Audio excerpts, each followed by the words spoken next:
Few will forget the terrific scenes at the Aldershot Military Rugby Stadium last year when the Army overcame top amateur side Skirler to win a place in the third round of the Challenge Cup, before eventually being knocked out of the competition by Rochdale Hornets.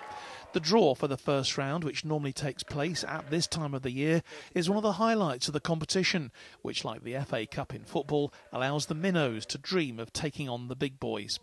But not this time. Sadly, all the amateur sides, including our 3 military teams, will not be able to take part. The Cup in 2021 only being played by professional teams because of COVID. The national governing body, they made a decision. It's quite complex, actually. Obviously, the Rugby League Challenge Cup has, in the early rounds, as we know, the amateur teams, police, students, the armed forces, and you know, we're very, very fortunate and privileged to be included in the competition. So it is very, very disappointing. You know, the return to play protocols from the national governing body, they've been working hard behind the scenes, but it just wasn't going to be, we weren't going to be able to get it across the line. And obviously the broadcasters and the date for the final has to be set now. So the only way to do it, the feedback I got was for the just professional teams to be involved this year only. With all military sport currently being suspended, this is no surprise. But for a sport that hasn't been played in the Forces now for nearly 12 months, it's a real blow, especially with the Forces World Cup, which was due to take place here running alongside the men's and women's international tournament, also cancelled.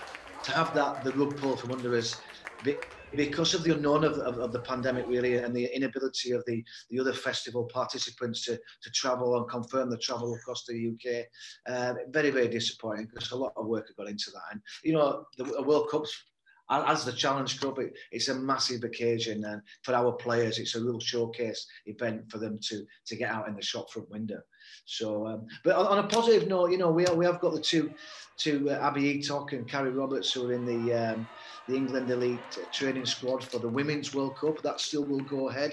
So our fingers are crossed that they can gain some traction playing with Eatock at Leeds Rhinos and Carrie Roberts at St Helens, that they can get themselves in a position and get themselves into that team and represent the armed forces as well in the Women's World Cup. That'd be fantastic.